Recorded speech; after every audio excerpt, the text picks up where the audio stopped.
Hey there, folks. Welcome to our cozy nook of tales and adventures. Today, like every episode, we're unlocking the doors of imagination to explore new worlds, meet fascinating characters, and experience unique emotions. I promise to take you on an unforgettable journey through the power of words. So, get comfy, grab your favorite drink, snuggle into that perfect spot, and get ready to lose yourself in a new story. Leave the outside world behind for a while and dive with me into the depths of storytelling. If you enjoy our content and want to support the channel, consider hitting that subscribe button and giving the video a thumbs up. Now, without further ado, let's dive into today's story. In the depths of Moria, where ancient dwarven runes still pulsed with forgotten power, two beings of unfathomable age stood facing each other across a narrow bridge of stone. Time itself seemed to hold its breath, the very air charged with the weight of destiny. Gandalf the Grey, his weathered staff glowing with an inner light that spoke of Valinor's distant shores, stood resolute against the darkness that loomed before him. The Balrog of Morgoth, a creature of shadow and flame, rose to its full height, its wings of darkness spreading like a breach in reality itself. But this was no mere confrontation between wizard and demon. In that moment, as their eyes met across the chasm, both beings shed the facades they had worn for millennia. Gandalf was no longer just the Grey Pilgrim, but Olrin, a Maya of man who had walked in the gardens of Urmo in the time before time. The Balrog too shed its monstrous appearance, revealing the ethereal beauty of its original form, a spirit of fire that had once danced in the music of the Aenir at the world's creation. The ancient halls of Moria resonated with power as memories older than the mountain itself stirred in both beings. The Balrog's flames flickered with recognition not of the gray-robed figure before it, but of the luminous spirit within. In those flames danced images of Valinor, of a time when both had stood among their kindred in the presence of the Valar themselves. You remember, don't you?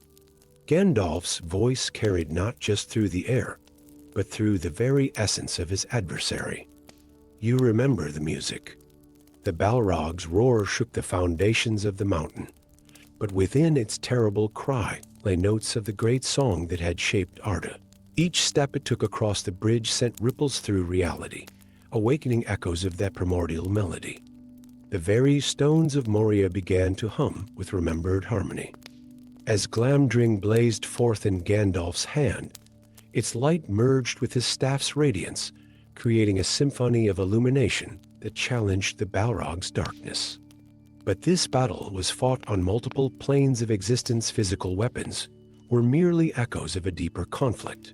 Each clash of sword against flame was a note in a greater composition, each movement a dance step in a performance that had been written into the very fabric of creation. The Balrog's whip of fire lashed out, not just at Gandalf's physical form, but at the very essence of what he was. In response, Gandalf's power flared, his true nature shining through his mortal guise like sunlight through clouds. The air crackled with the meeting of two fundamental forces of the universe, not good against evil, but choice against choice, fate against fate. High above, through breaks in the mountain's ancient stone, stars wheeled in their courses, the same stars that had witnessed their creation at the hands of Varda. Their light filtered down into the abyss, reflecting off the crystalline structures embedded in the walls, creating a cosmic theater for this final performance. As they fought, reality itself began to bend around them. The bridge of Moria became both more and less than stone. It was memory given form, prophecy made manifest. Each step they took sparked visions in the ancient rock, the forging of the world, the corruption of Morgoth, the long defeat of the First Age, all leading to this moment.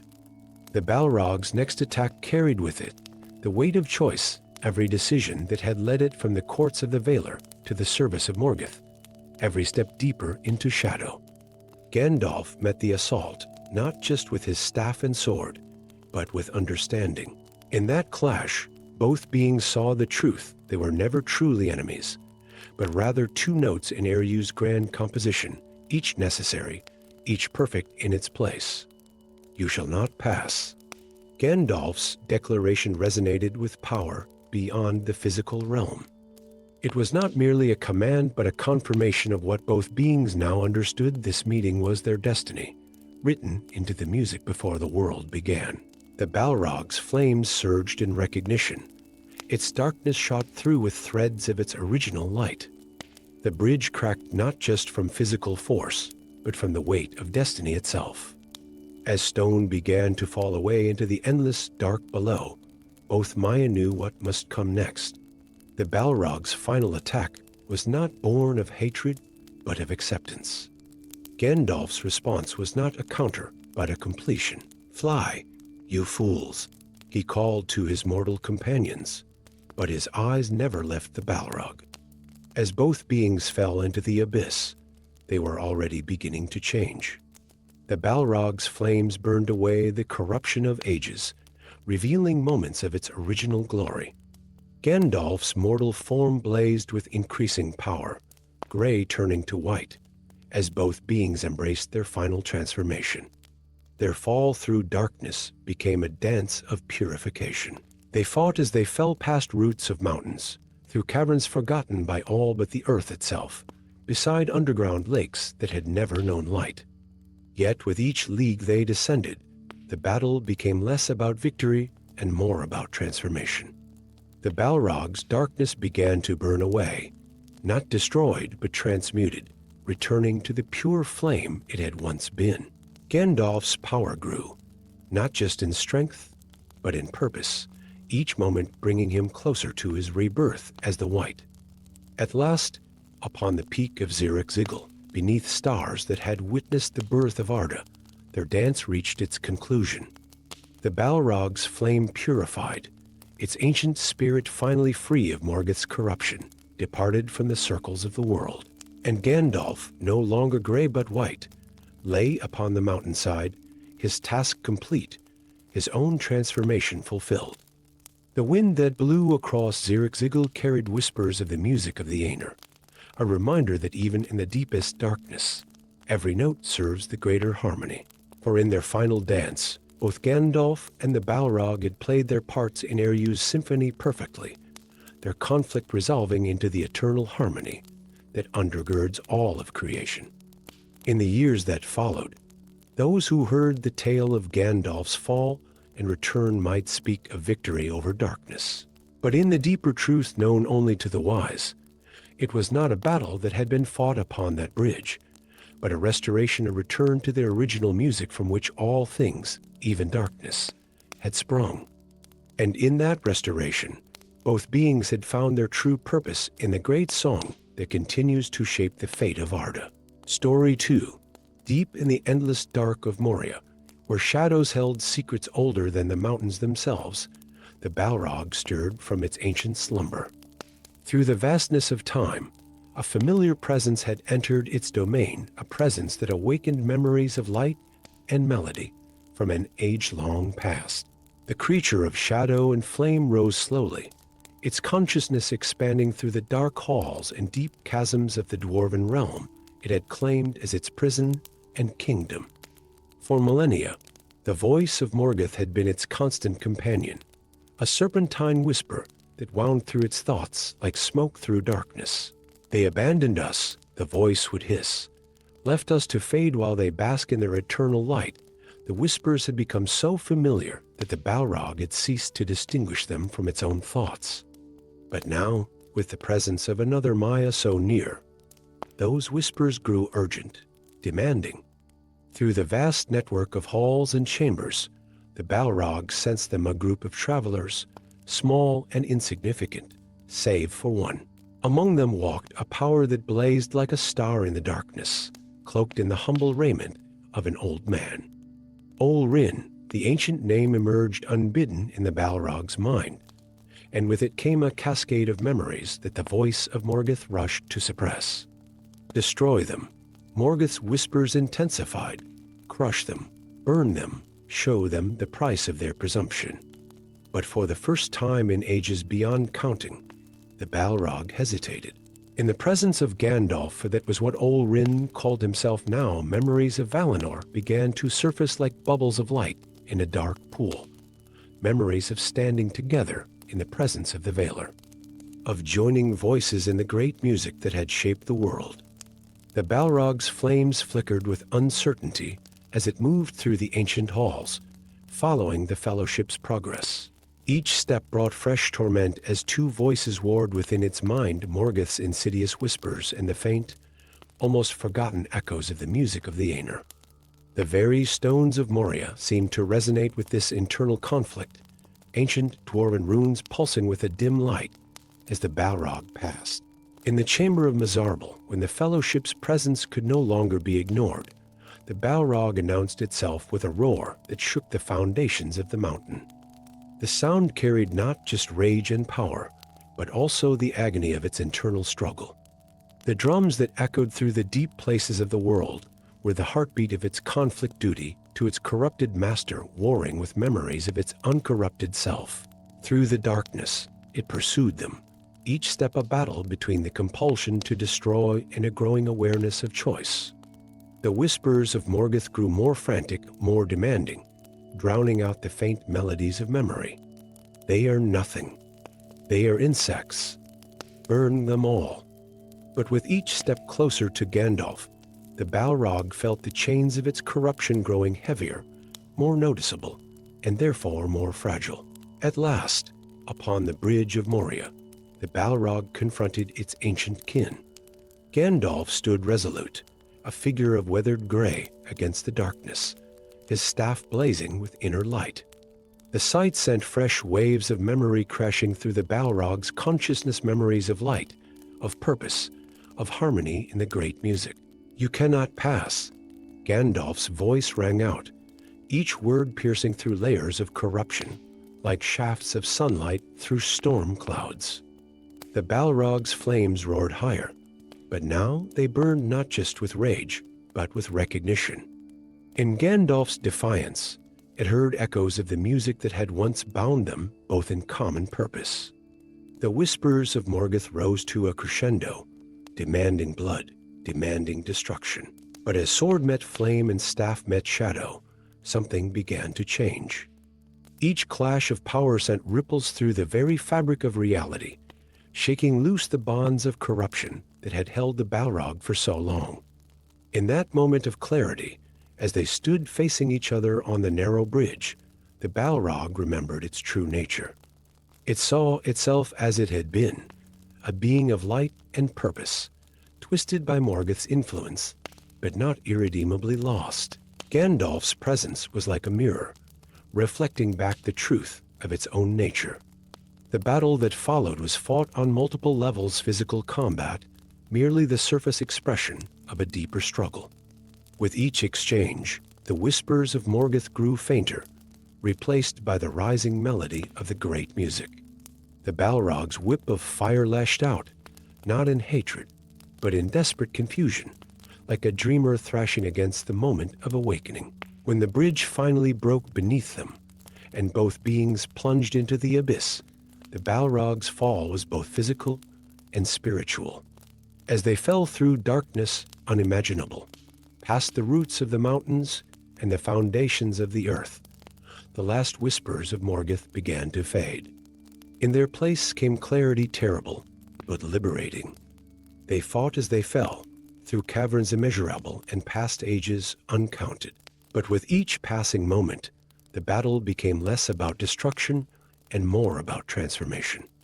The Balrog's flames, which had burned with Morgoth's corrupted purpose for so long, began to flicker with their original light. Upon the peak of Zirek-Zigil, beneath the same stars that had witnessed their creation, the battle reached its culmination. The last whispers of Morgoth faded into nothingness, leaving only the pure notes of the great music. In its final moments, as snow and flame met on the mountain's peak, the Balrog knew peace. Its flame was extinguished not in defeat, but in release, a final rejection of Morgoth's corruption, and a return to the harmony from which it had been born. Gandalf too fell still upon the mountain, his form broken, but his spirit transcended. In fulfilling his purpose, and standing firm against both darkness and corruption. He had facilitated not just a victory, but a restoration. Through his sacrifice, one of the Ancient Ones had found release from bonds stronger than the chains of the earth itself. And in the deep places of the world, where the shadows of Morgoth still whispered to those who would listen, something had changed.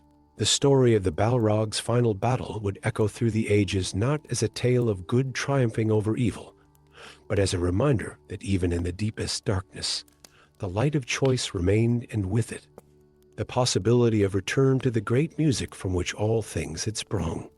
Story 3. In the deepest heart of the Misty Mountains, where ancient dwarven runes carved into living stone still pulsed with the memory of power, Moria waited in darkness. Not the mere absence of light, but a darkness that had grown conscious through millennia of solitude, shaped by the will of its sole master, the Balrog of Morgoth. Through countless years, the creature of shadow and flame had woven itself into the very fabric of the mountain, until it was impossible to tell where the darkness of Moria ended and the Balrog's influence began. The great halls and endless corridors had become more than mere passages hewn from stone. They were extensions of the Balrog's consciousness, a vast network of shadow and memory. Every pillar, every archway, every deep chasm resonated with its presence. The very air seemed to breathe with ancient power, and the darkness moved with purpose, like ink in water. It was into this realm of living shadow that Gandalf led the Fellowship. His staff, crowned with light that spoke of faraway Valinor, cast a sphere of radiance that seemed impossibly small against the weight of darkness that pressed in around them. Yet there was power in that light, not just illumination, but a challenge to the very nature of the darkness that had claimed these halls. The Balrog felt the intrusion immediately. The light of Gandalf's staff was more than mere flame. It was a reminder of the world above, of stars and sun and things the Balrog had long since abandoned. But more than that, it was familiar. The power that radiated from the wizard spoke of shared origins, of a time before the breaking of the world. As the Fellowship moved deeper into Moria, the very architecture of the ancient dwarven kingdom began to respond. Runes that had slept for ages flickered to life in the wake of Gandalf's passing, their pale blue light creating ripples in the Balrog's carefully maintained darkness. Each illuminated rune was like a note in a forgotten song, harmonizing with the power of Gandalf's staff in ways that sent tremors through the fabric of shadow the Balrog had woven. The first clash came not with fire or sword, but with will alone. The Balrog reached out through its network of shadows, attempting to extinguish the light that dared to challenge its dominion. But Gandalf's power was not so easily dismissed. Where shadow met light, strange patterns formed in the air, ancient symbols and half-remembered forms from the first age of the world. Through the great halls and deep places, a dance began. The Balrog moved through walls and pillars, its consciousness flowing like dark water, while Gandalf's light traced patterns of power that cut through the shadow like blades of pure radiance. Each step of this dance awakened more of the sleeping runes. Soon, entire corridors were alive with ancient dwarven magic, their light joining with Gandalf's in a symphony of illumination that forced the Balrog to take physical form. When at last it rose before them in the chamber of Mizarble, the Balrog was a sight to shake the foundations of belief. Shadow given form, flame wreathed in darkness, it towered above them, like a figure from the nightmares of the world's creation. But even in this moment of terror, the chamber itself seemed to respond. The runes on its walls blazed with renewed purpose, their light forming patterns that spoke of ancient battles and older prophecies. The chase through the depths of Moria became a transformation of the entire kingdom. Wherever Gandalf passed, the dormant magic of the dwarves awakened. Wherever the Balrog moved, shadows writhed with conscious malice. Pillars that had stood silent for millennia began to hum with power. Archways that had forgotten their purpose remembered the spells of their making. The very stone beneath their feet became a battleground between two fundamental forces of creation. On the bridge of Moria, all these forces came to a head. The narrow span became more than mere stone. It was the focal point of powers that had shaped the world. Above them, the vast ceiling of the cavern seemed to shift and move, as if the mountain itself was watching. Below, the abyss waited, its darkness somehow different from the shadows the Balrog commanded, older, deeper, more patient. When Gandalf raised his staff, declaring, "You shall not pass," the words carried power that shook the foundations of Moria. The light that burst forth was not just from his staff, but from every awakened rune in the kingdom, a chorus of radiance answering the call of one who remembered their original purpose. The Balrog's response was to draw in all its cultivated darkness, concentrating millennia of shadow into a single point of absolute negation. The clash of these powers was inevitable and catastrophic. When light met shadow on that narrow bridge, reality itself seemed to bend. The stone beneath their feet, infused with the magic of both ancient dwarven craft and the Balrog's long influence, could not withstand such forces. As the bridge cracked and fell, it was not merely stone that broke, but a nexus of powers that had balanced each other for ages. Their fall into the abyss was not an ending, but a continuation of their dance. As they plunged past the roots of the mountain, through caves untouched by any light, since the shaping of Arda, Gandalf's radiance, and the Balrog's shadow continued their battle. Their combat transformed the very spaces they passed through. Caves crystallized in the wake of Gandalf's power, while others collapsed into absolute darkness at the Balrog's passing. When at last they emerged upon Zirrikzigil, the battle had transformed them both. The Balrog's shadow had been burned away by the very light it had sought to extinguish, while Gandalf's power had been tempered by the darkness it had fought. The mountain peak became their final stage, where snow and flame, light and shadow, met in a conclusion that had been written in the very stones of Moria. In the aftermath, Moria slowly returned to darkness, but it was a different darkness now. The runes that had awakened remained dimly lit, like stars glimpsed through cloud, waiting for the day when light would return to claim the kingdom once more. And in the deep places where the Balrog had once ruled, new patterns formed in the shadows, speaking of transformation rather than corruption, of balance rather than dominion. For in the end, the dance of fire and shadow had been more than a battle between two ancient powers. It had been the awakening of Moria itself, a reminder that even in the deepest darkness, the memory of light endures, waiting only for the right moment to shine forth once more. Story 4.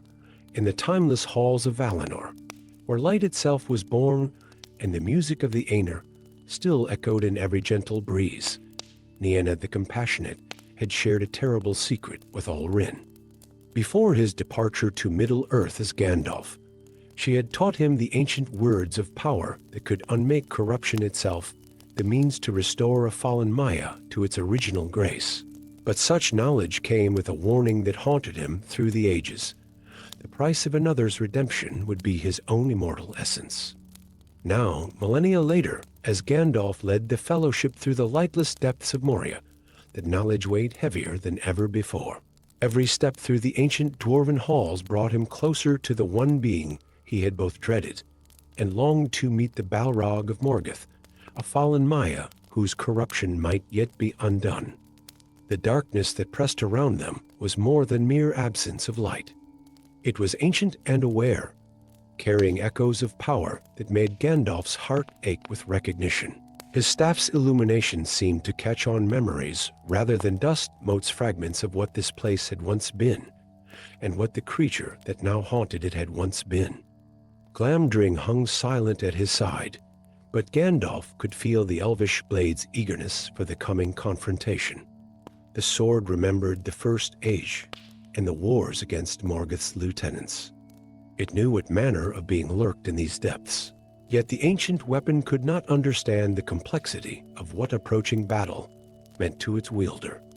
As they passed through the grand halls of Dwarrowdelf, where columns rose like ancient trees in a petrified forest, Gandalf felt the first tremors of the Balrog's attention. The very air seemed to thicken with memory and malice. But beneath the hatred and corruption, he sensed something else, a flicker of the original flame that had once burned in harmony with the music of the Aenir. The decision that had seemed so distant in Valinor now pressed upon him with the weight of mountains. The Fellowship depended on him, 9 lives entrusted to his guidance, one bearing a burden that could save or doom all of Middle-earth. Yet here, too, was a chance to undo one of Morgoth's greatest corruptions, to restore light to a being that had once danced among the stars. When the Balrog finally revealed itself, rising from the depths like a shadow-taking flame, Gandalf felt the words of power that Nienna had taught him burning in his mind. The creature before him was magnificent in its terrible beauty, shadow-given form, flame-wreathed in darkness. Power that spoke of the world's creation now turned to corruption. As the Fellowship fled through ancient corridors, with the Balrog's roar shaking centuries of dust from the stone, Gandalf began the subtle weaving of power that would give him his choice. Each word spoken under his breath, each gesture of his staff, laid the groundwork for either battle or redemption. The ancient halls of Moria themselves seemed to resonate with the building power, dwarven runes flickering to life in the wake of his passing. The bridge of Moria stretched before them, like a decision made manifest, narrow, precarious, with darkness below and fate waiting on either side.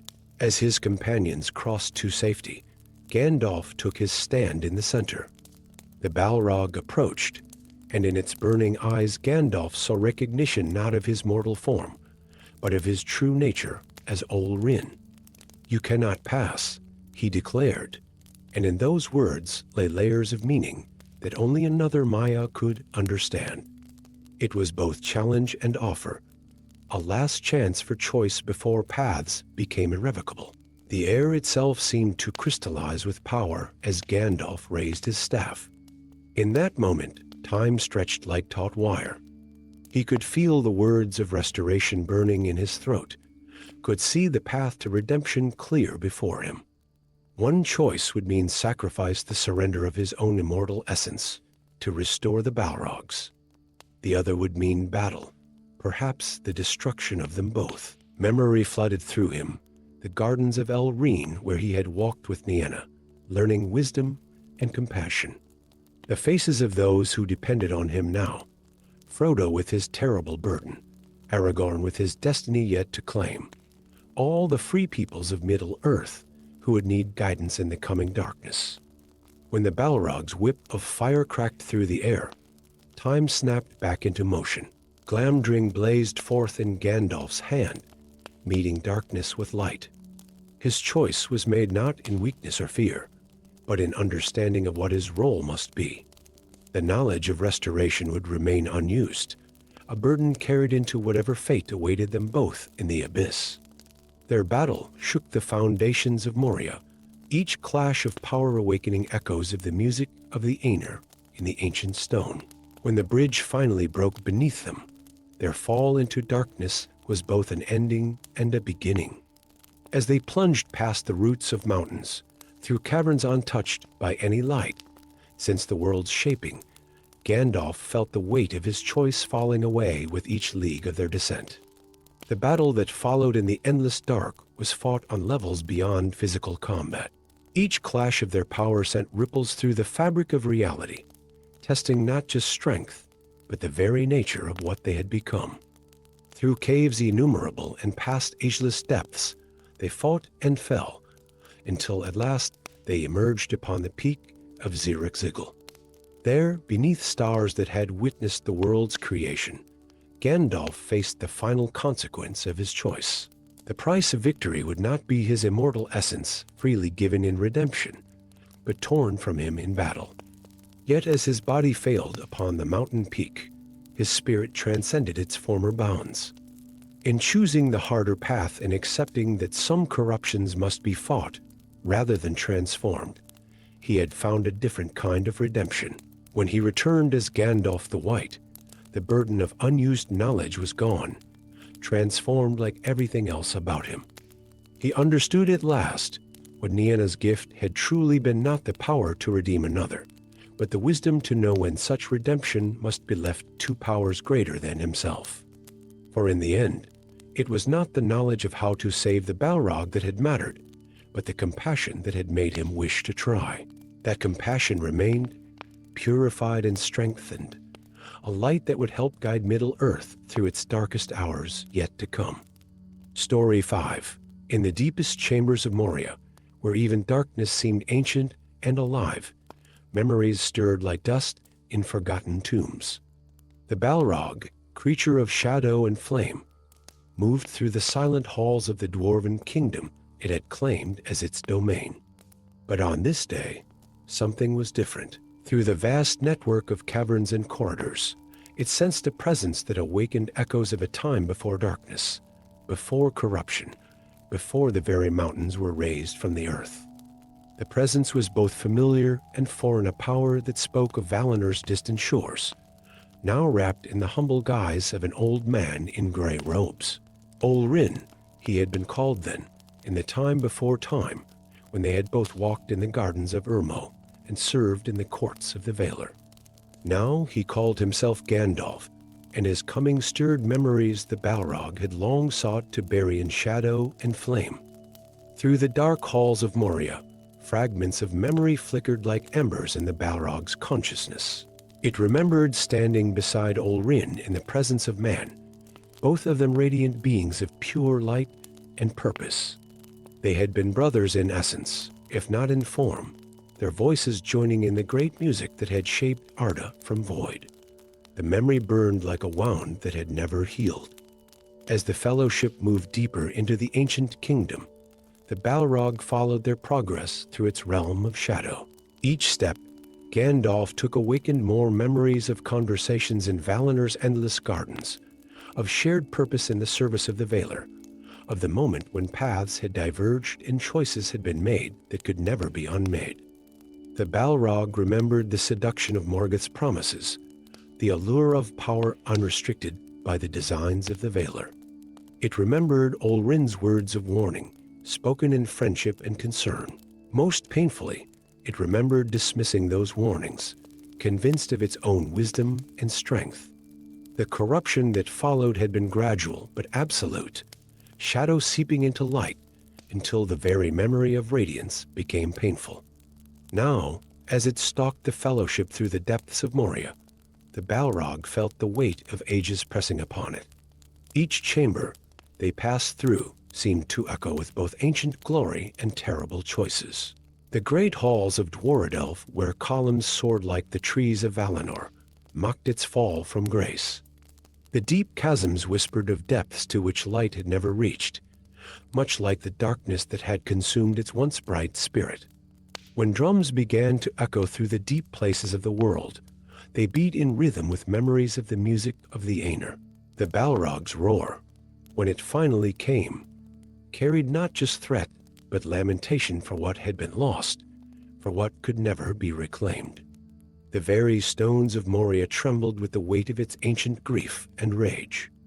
In the chamber of Mizarble, when the Fellowship's presence could no longer be ignored, the Balrog felt Gandalf's power flare in recognition.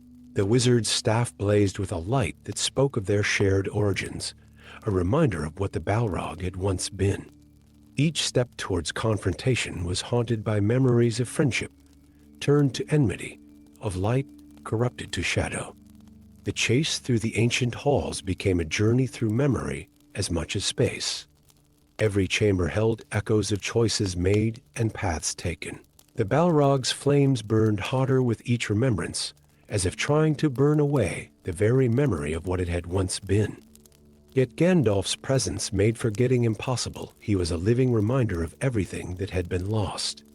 Upon the bridge of Moria, when they finally stood face to face, time seemed to fold upon itself. For a moment, the narrow bridge became a garden in Valinor, and they were both beings of light once more. Gandalf's declaration, "You cannot pass," carried the weight of ages, of friendship turned to opposition, of light standing firm against darkness. The battle that followed was fought on many levels. Physical combat was merely the surface expression of a deeper conflict between what was and what had become. between memory and present reality, between light remembered and darkness embraced. Each clash of power sent ripples through time itself, awakening echoes of the music that had once bound them in harmony. When the bridge finally broke beneath them, their fall into the abyss was both literal and metaphorical.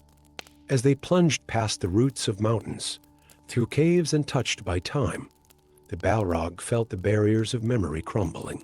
In the endless dark, where they fought beyond the sight of any mortal, remember became harder than forgetting. Their battle carried them through depths unimaginable, past caverns vast as night and ancient as sorrow. Each clash of power was accompanied by visions of what had been gardens in Valinor, halls of light, the harmony of uncorrupted purpose.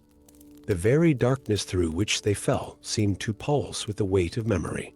Upon the peak of Zirek-Zigil, where their battle finally reached its end, the stars wheeled overhead like silent witnesses to the fate of two beings who had once sung together in the creation of the world.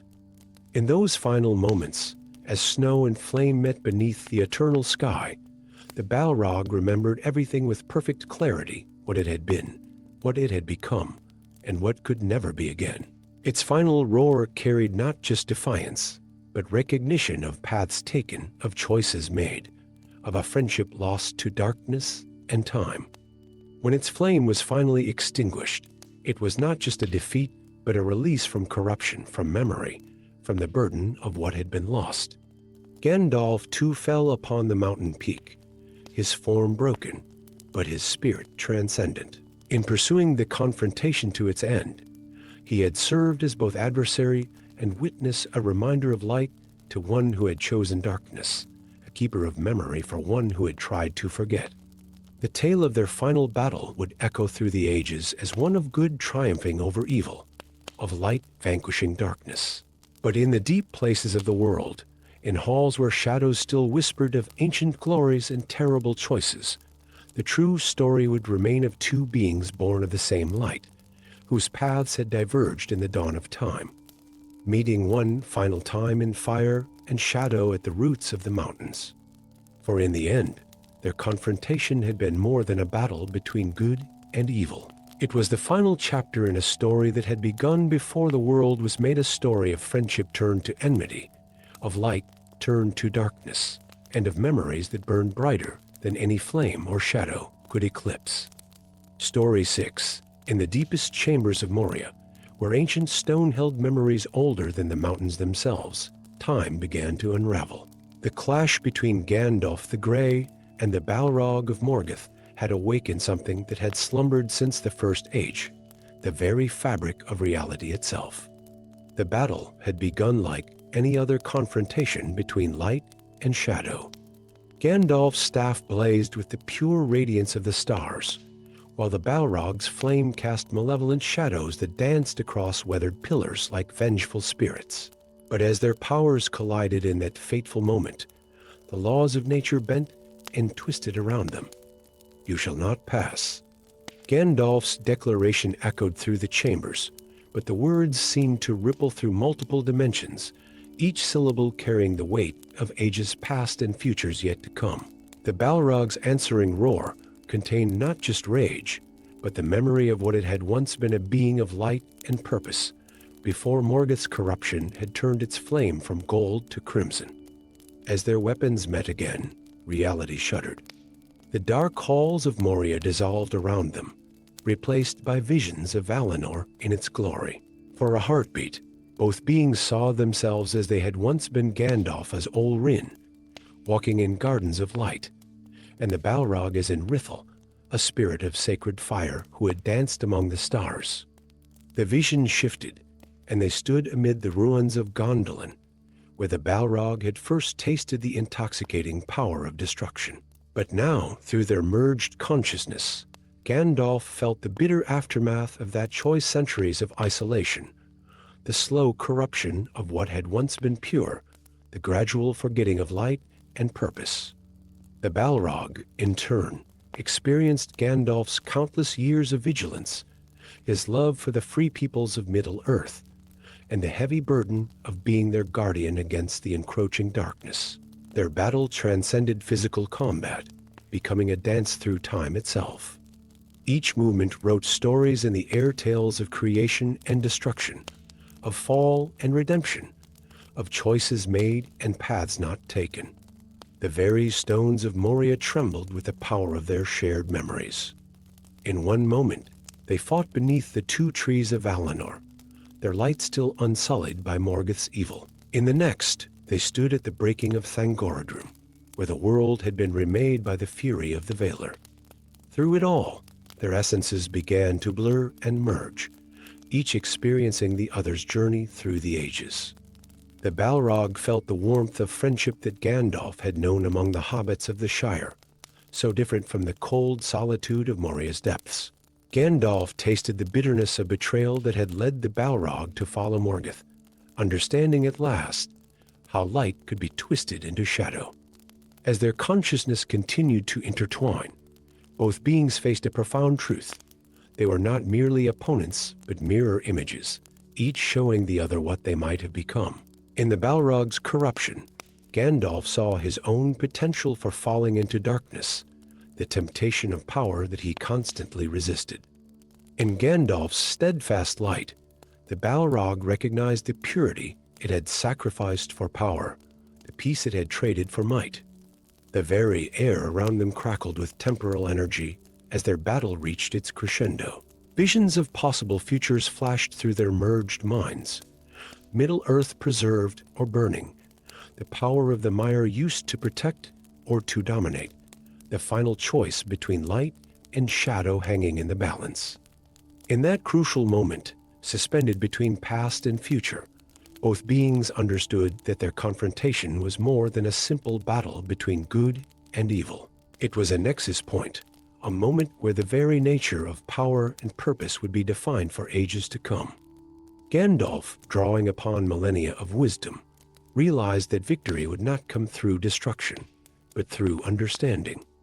With tremendous effort, he reached out not with his staff, but with his spirit, offering the Balrog a glimpse of redemption, a chance to remember its original purpose as a being of light. The Balrog, for the first time in countless ages, hesitated. In Gandalf's offer, it sensed not weakness, but a strength that had forgotten the power of choice, of returning to the light, despite the long darkness. For a moment, the flames that wreathed its form flickered from crimson to gold, echoing its original nature. But the weight of ages could not be undone in a single moment. The Balrog's corruption ran too deep, its choices too long set in shadow. With a roar that shook the foundations of Moria, it rejected the path of redemption, choosing instead to remain what it had become. Reality snapped back into focus. They stood once more on the bridge of Moria, but both were forever changed by what they had experienced. Gandalf, with deep sorrow but unwavering purpose, understood what had to be done. The Balrog, though choosing darkness, fought now not with blind rage, but with the terrible knowledge of what it had lost. "Fly, you fools." Gandalf's command to his companions carried the weight of everything he had learned, everything he had seen, as he struck the bridge with his staff, causing it to crumble beneath the Balrog's feet. Both beings knew they were bound together in their final descent, not as mere enemies, but as two sides of the same immortal coin, falling together into the depths of time itself. As they plummeted into the abyss, their powers still intertwined. Neither could say for certain whether they fell through space or time or both. The dance of the immortals continued in the darkness, their battle now part of the very fabric of Arda's history, a testament to the eternal choice between light and shadow, and the thin line that separated them. In the ages that followed, those who passed through the dark halls of Moria would sometimes speak of hearing echoes not just of battle, but of a deeper music, a harmony of light and shadow that spoke of choices, redemption, and the eternal dance of opposing forces that shaped the very world itself. For in that timeless moment of combat, Gandalf and the Balrog had written their own chapter in the great song of creation, a melody of what was, what is, and what might have been. Story 7, deep within the ancient halls of Moria, where shadow and flame danced upon walls carved by long-forgotten hands. Destiny wove its intricate pattern. The air itself seemed to hold its breath as Gandalf the Grey stood before the Balrog of Morgoth, their confrontation illuminating the vast chamber with an otherworldly glow. But fate had more in store for these two beings than mere combat. The first clash between Gandalf's staff and the Balrog's flame-wreathed sword sent sparks of ancient magic cascading through the chamber. Each spark carried whispers of power that had slumbered since the First Age, when Arda was young, and the music of the Aenir still echoed through the halls of creation. Dark fire will not avail you, flame of Udden. Gandalf's voice rang out, but as the words left his lips, something extraordinary occurred. The crystal in his staff pulsed with an unexpected resonance, matching the rhythm of the Balrog's heartfire. For a fraction of a second, both beings froze, caught in a moment of sudden, shocking recognition. The next strike brought more than physical contact. It forged a connection between their very essences. The boundaries between their minds began to blur, and with this melding came understanding that neither had sought nor expected. Memories and emotions cascaded between them like a torrent of liquid fire. Through the Balrog's eyes, Gandalf experienced the crushing weight of millennia spent in darkness. He felt the gradual erosion of purpose, the slow transformation from a being of celestial fire to a creature of shadow and flame. The endless years of solitude in Moria's depths had not killed the Balrog's awareness. They had sharpened it into something both terrible and profound. Every footstep of every dwarf that had ever echoed through these halls, the Balrog had heard. Every whispered prayer, every cry of triumph or despair had reached its ears. And through it all, the memory of what it had once been burned like a brand upon its consciousness. Simultaneously, the Balrog found itself immersed in Gandalf's experiences. It witnessed countless acts of kindness and courage among the free peoples of Middle-earth. The simple joy of hobbits in their gardens, the proud resilience of men in the face of darkness, the ancient wisdom of elves preserving the memory of ages past, all these flooded into its awareness. Most startling of all was the weight of responsibility that Gandalf carried, the constant vigilance required to resist the temptation of power, and the deep, abiding love for Middle-earth that drove him to continue his endless task. Their physical battle continued even as their minds remained linked, each movement now carrying deeper meaning. The Balrog's whip of flame cracked against Gandalf's magical shield, and with each impact, more understanding flowed between them. They saw their shared origin as Maiar, servants of the Valar, in the time before time. They recognized in each other the same fundamental nature, beings of pure spirit, clothed in physical form, each choosing a different path through the ages. The chamber around them seemed to pulse with the energy of their connection, ancient dwarven runes flickering to life on the walls, as if awakened by the power flowing between the two beings. The very stone beneath their feet hummed with resonance, recognizing perhaps that something unprecedented was occurring in these timeless halls. Through their link, the Balrog experienced something it had long forgotten doubt. In Gandalf's memories, it saw another path it might have taken, another way of existing in Middle-earth that did not require the embrace of shadow. And Gandalf, in turn, understood with terrible clarity how fine the line was between preservation and destruction, between serving the light and being seduced by darkness.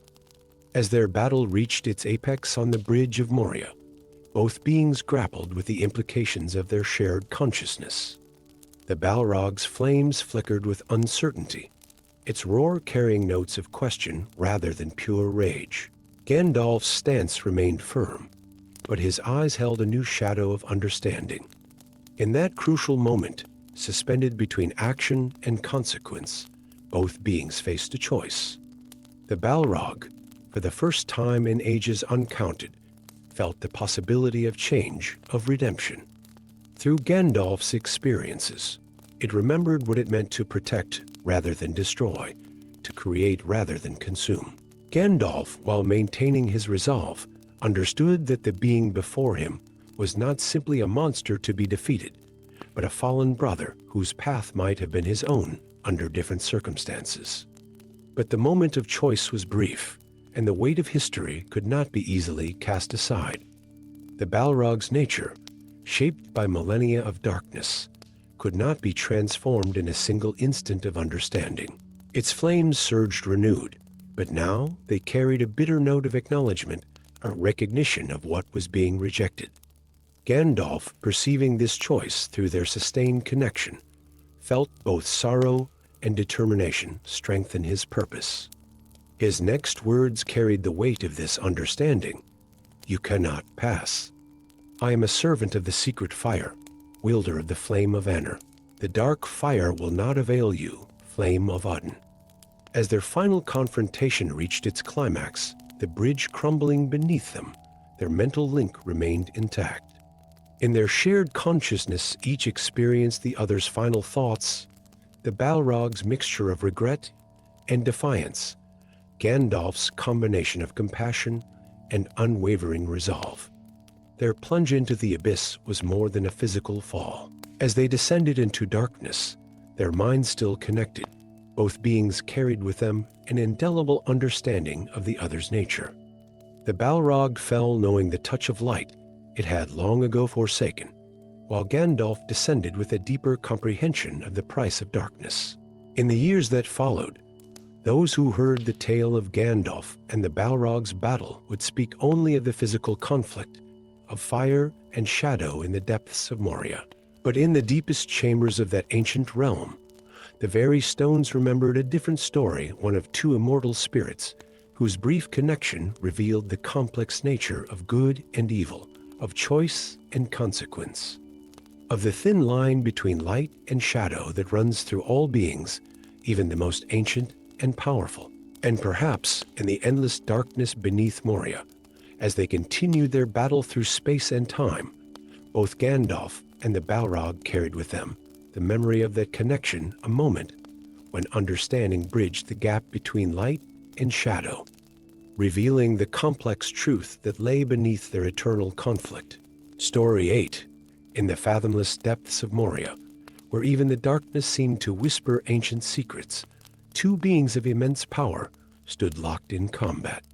But as Gandalf the Grey and the Balrog of Morgoth clashed upon the narrow bridge, neither could have foreseen how their battle would unveil a truth that had lain hidden since the dawn of Arda itself. The first sign that this was no ordinary confrontation came when the Balrog's whip of flame struck Gandalf's staff. Instead of the expected crash of power against power, the contact produced a sound like crystal bells ringing in perfect harmony. Both beings paused, startled by the unexpected resonance that seemed to awaken something in the very stones around them. Gandalf's eyes narrowed as ancient runes began to glow upon the chamber walls, scripts so old they predated the dwarven kingdoms. The Balrog, too, seemed transfixed by the illuminated symbols, its flames flickering with what might have been recognition. These were no ordinary markings, they were the original signs of power, etched by the Valar themselves to mark the location of their most precious secret, the hiding place of the eternal flame. So Gandalf breathed, his voice carrying both wonder and concern. "You two are chosen as a guardian." The Balrog's response was not the mindless roar of a corrupted being, but a low rumble that held ancient knowledge and bitter memory. Through the glowing runes, a story began to unfold. In the First Age, before Morgoth's corruption had spread through Middle-earth, both Gandalf, then known as Ol Rin, and the Balrog, whose original name had been North-El, had been entrusted with the knowledge of where the Valar had hidden a spark of the eternal flame, the very fire from which all magic in Arda flowed.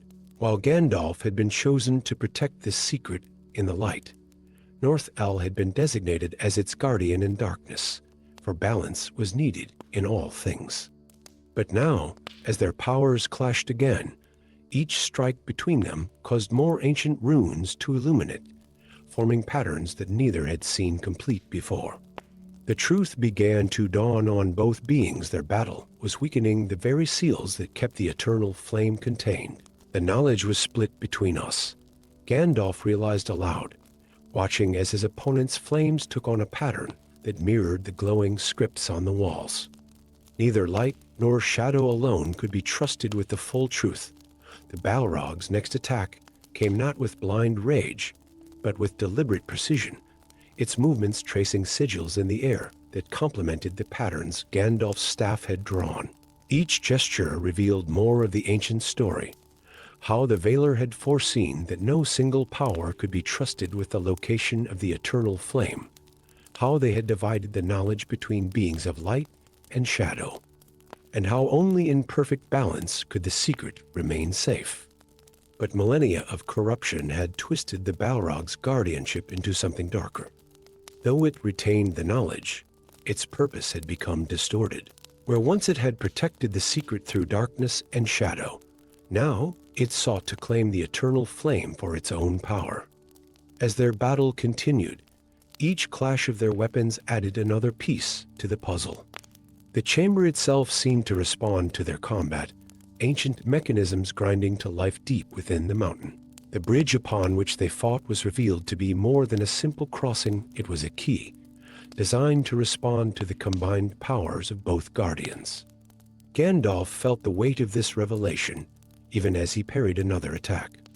"We were never meant to fight," he called out to his opponent. "We were meant to maintain the balance." The Balrog paused, its flames flickering with uncertainty. For a moment, something of North-El showed through its corrupted form, the ancient guardian, who had once understood the importance of its duty.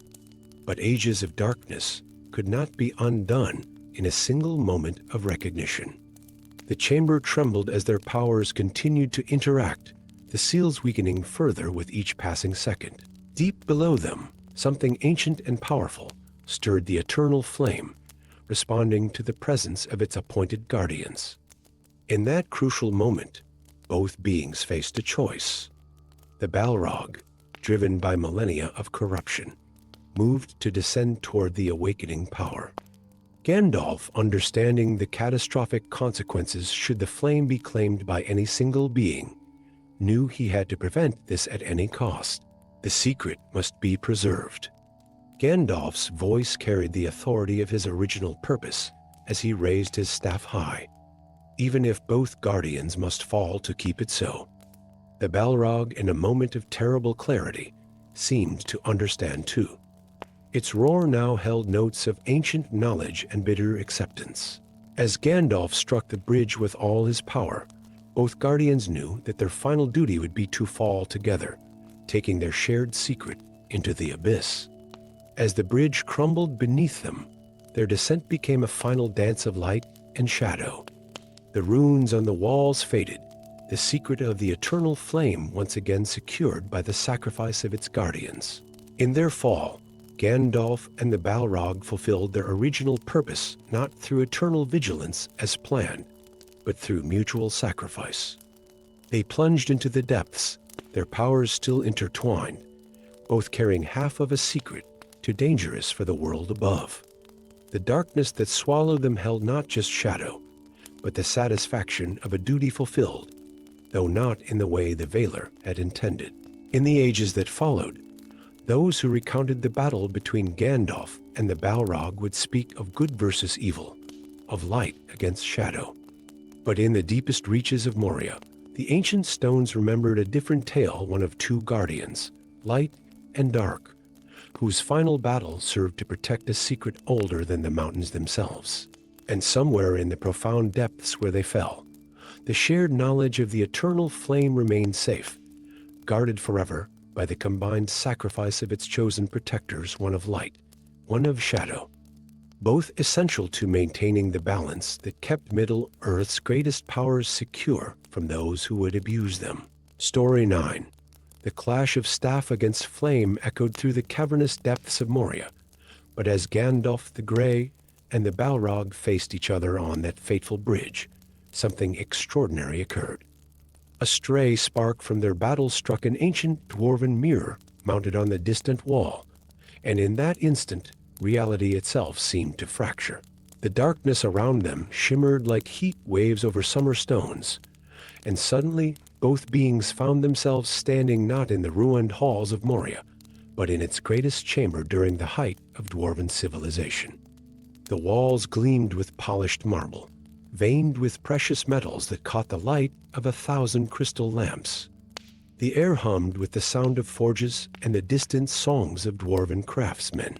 Gandalf lowered his staff slightly, momentarily stunned by the transformation. The Balrog, too, seemed to hesitate, its flames flickering with what might have been recognition. They stood now in the Chamber of Eternal Light, the heart of Moria's ancient glory, where the dwarves had once worked their greatest magics in collaboration with beings of power. The time mirror, Gandalf breathed, his eyes finding the massive crystalline structure that dominated the chamber's center. The dwarves spoke of it in their oldest chronicles, but I never thought. His voice trailed off as he watched dwarven craftsmen walk straight through him, oblivious to the presence of these two mighty beings from the future. The Balrog's rumble held notes of something beyond mere rage, perhaps memory, perhaps longing, for in this time, this creature had not yet fallen into darkness. Through the strange magic of the time mirror, both beings could sense the presence of the Balrog's past self, still known as Enryan, a being of sacred flame who had helped the dwarves forge their greatest works. As they watched, a scene unfolded before them. Enryan, radiant with pure flame, working alongside Durin's folk to create artifacts of power. The dwarves showed no fear of the magnificent being, for in those days, the Balrog had been a guardian and friend to their people, teaching them secrets of flame and stone that would have otherwise remained forever beyond their grasp. "So this is what was lost," Gandalf said softly, his voice carrying both wonder and sorrow. "You're not always a creature of shadow." The Balrog's current form seemed to flicker, its flames momentarily taking on the pure hue of its past self. Through the time mirror's magic, both beings could see the crucial moments that had led to its fall, the whispered promises of Morgoth, the gradual corruption of its sacred purpose, the slow transformation of protective flame into destructive fire. But the mirror's magic wasn't finished with them. The scene shifted again, and they found themselves witnessing a different moment, the day when darkness first crept into Moria. They watched as Enryan faced a choice: to flee with the dwarves or to stay and protect the ancient secrets hidden in the deep places of the mountain. The pain of that decision echoed across time, touching both observers with its weight. The chamber around them continued to shift through different periods, showing the gradual descent of both Moria and its fiery guardian into darkness. The Balrog watched its own transformation, seeing how each choice, each compromise, had led it further from its original purpose. Gandalf, too, saw these moments with new understanding, recognizing how fine the line was between protection and possession, between power and corruption. It was not just Morgoth's influence, Gandalf realized aloud. It was isolation, the weight of guardianship, the slow erosion of purpose and solitude. The Balrog's flames flickered in what might have been acknowledgement. As they stood there, suspended between past and present, both beings experienced a profound revelation. The time mirror showed them not just what had been, but what might have been paths not taken, choices that could have led to different outcomes. Gandalf saw himself faced with the same temptations that had corrupted the Balrog, understanding with terrible clarity how easily he too might have fallen. The Balrog, in turn, witnessed the strength it had once possessed, the nobility of purpose it had forgotten. But the mirror's magic began to waver, reality starting to reassert itself. The glorious chamber of the past began to fade, the sound of dwarven songs growing distant. Both beings knew their moment of understanding was coming to an end, and with it, the necessity of choice. The Balrog roared, but the sound held new notes: recognition, regret, and something else: resolution. It had seen its past glory, remembered its original purpose, but the weight of millennia could not be undone by a single moment of understanding. Its nature had been transformed too thoroughly by time and darkness. Gandalf, grasping this truth even as the last echoes of the past faded around them, raised his staff once more. But now his stance held not just determination, but compassion. "You chose to remain as guardian," he said softly, "though it corrupted you. Perhaps in the end, we are not so different, both bound by duty, both bearing the weight of power and purpose." The chamber snapped back to its present state, dark, ruined, empty of all but shadow and memory. The bridge of Moria stretched beneath their feet, and the battle that had been interrupted must now conclude. But it was no longer simply a fight between light and darkness. It had become something more profound, a recognition of shared purpose twisted by time, of paths divided by choice and circumstance. As they clashed again, each blow carried the weight of their newfound understanding. The Balrog fought with the terrible knowledge of what it had once been, while Gandalf struck with the burden of knowing how easily their roles might have been reversed. "You shall not pass." Gandalf's famous declaration, when it came, held layers of meaning unknown to the watching fellowship. It was not just a denial of passage, but an acknowledgement of duty, both his own and that of his fallen opponent. As the bridge cracked and both beings plunged into the abyss, they carried with them the memory of what the time mirror had shown them. Their battle would continue in the depths, but it had been transformed by understanding, a contest not just between light and shadow, but between two guardians whose paths had diverged in the long darkness of time.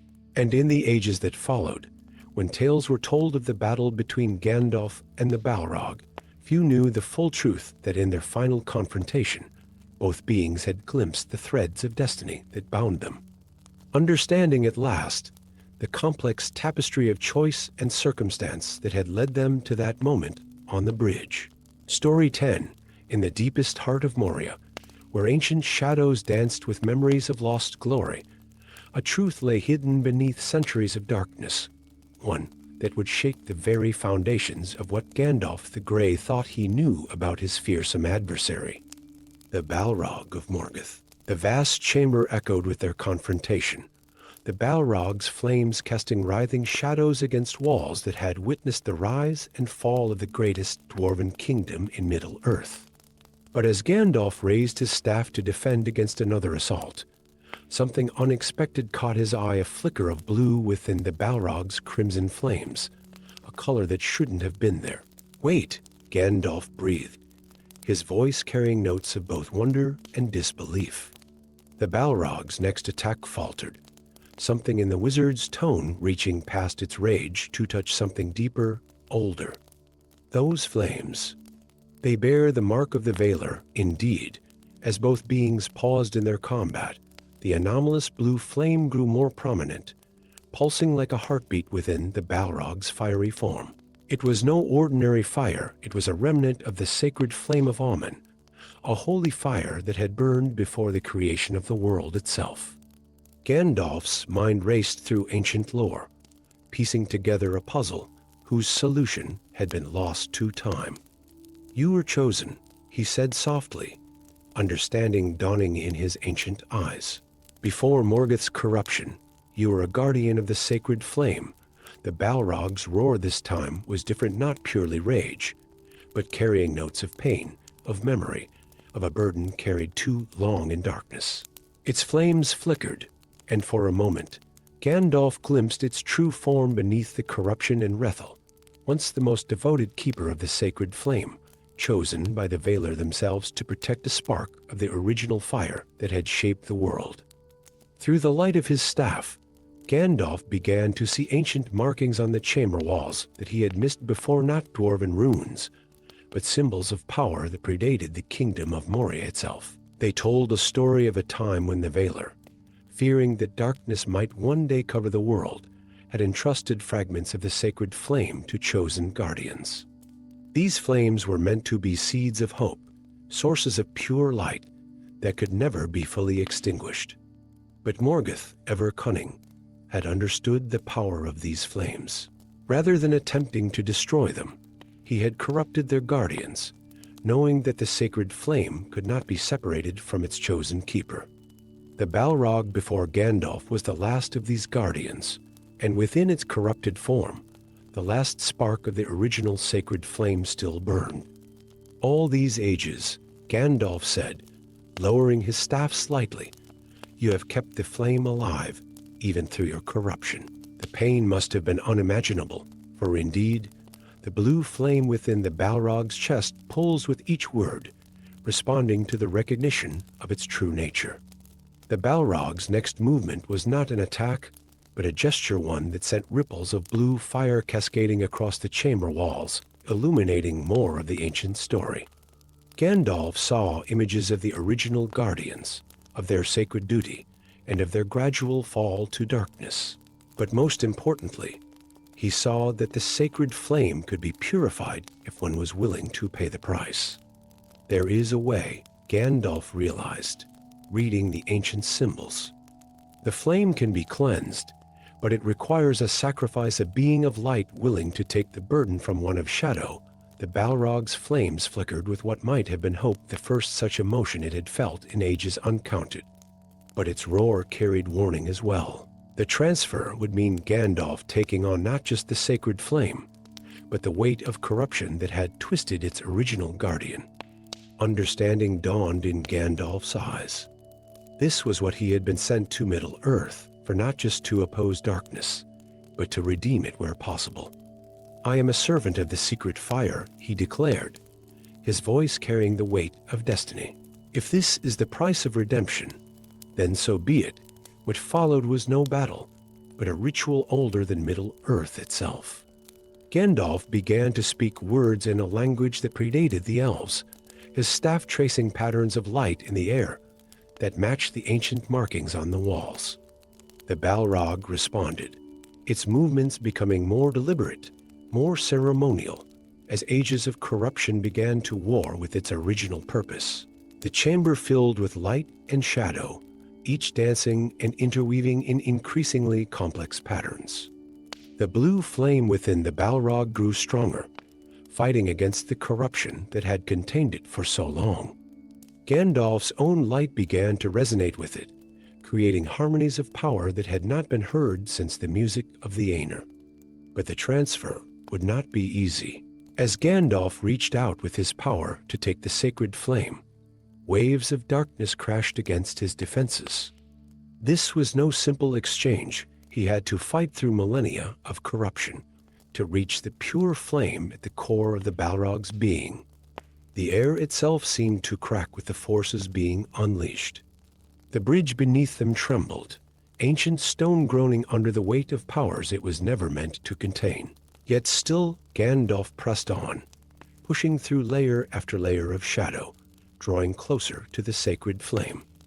Finally, in a moment of blinding brilliance, the transfer began.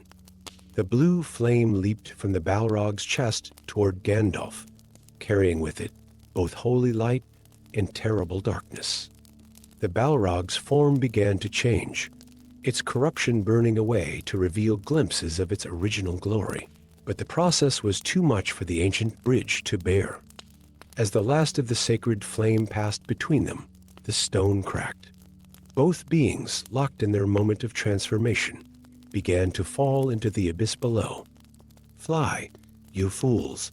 Gandalf's command carried new meaning now. He needed time to complete the ritual, to fully integrate the sacred flame and contain its accompanying darkness. The fall into the abyss would not be his end, but his transformation.